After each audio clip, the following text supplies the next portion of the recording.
Laterally. So 1, 2, 3 is internal, 4 and 5 is external.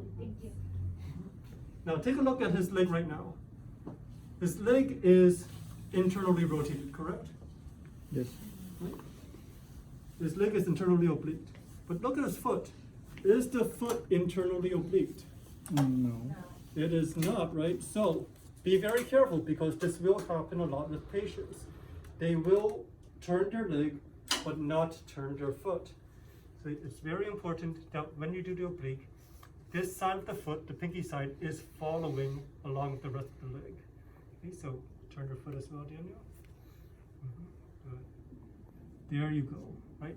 See, now the foot is obliquing, right? So we need to get this oblique of the foot, not just of the leg. Just gonna slide you forwards a tiny bit. Yep, there you go. All right. Notice that I'm also back to a straight beam. Okay, so the angled beam is only for your AP. We're going to be using a straight beam for your oblique and your lateral toes. Okay, collimation marker still the same.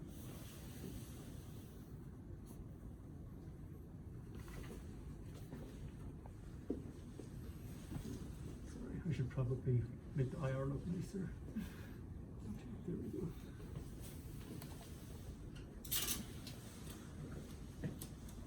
Okay, so if we were doing toes 4 and 5, right, we would just turn the foot the other way, but it's the same idea.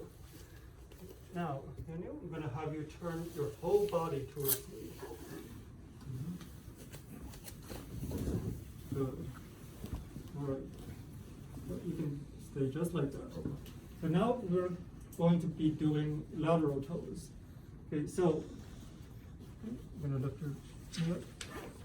So when you control the toes, when you control the feet, when you control the ankle, you are going to control it using the knee.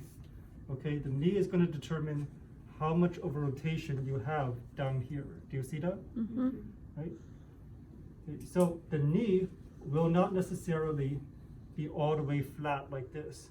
Because when you get the knee too flat, you end up with over rotation here. So it all depends on your patient's anatomy. You're going to use this knee, move it back and forth, try and get a good lateral down here. Now, when we turn the patient lateral, we're going to be doing a lateral, once again, of say 4 and 5. Okay. Now, most clinical sites don't care about OID, so even if they're doing toes 1, 2, and 3, they'll still turn the patient laterally. Now, because we are in lab, we're going to try and do things as optimally as possible. So in this case, we would actually have Daniel turn the other way if we were worried about this first toe. So now, Daniel, sorry, I'm going to have you turn in the opposite direction. Okay. Now, as you can see, we're going to get this foot all the way sideways. Try and turn, try and turn, try and turn. Yep. Okay. Straighten this leg out slightly. Good. You can bring this knee down as much as you can. Yeah. Turn your knee down. Turn your knee towards the right. There you go. Right. As you can see, this position is not as comfortable, right? This is very uncomfortable compared to the previous one. So it is important that you do work fast once you get the patient in this position. Fortunately, we're doing demos, so we're not going to be going all that fast.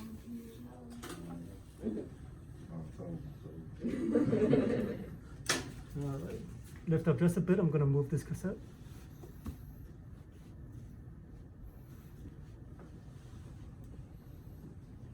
Okay, good, back down.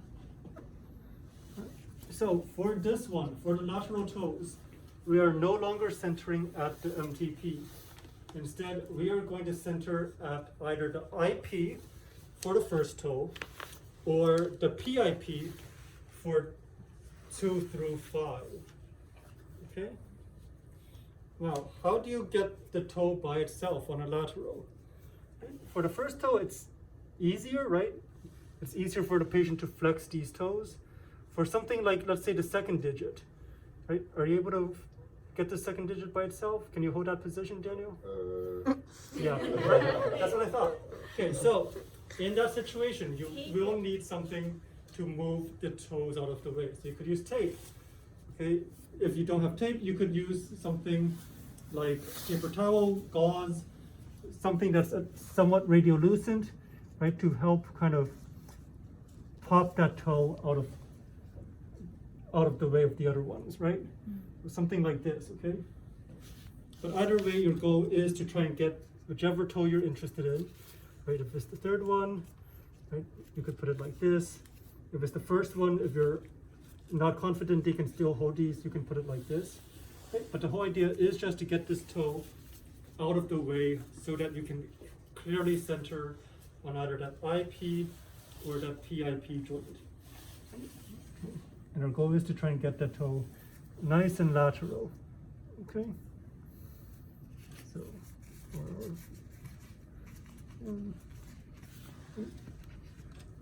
Daniel, can you scoot your hips back a little bit?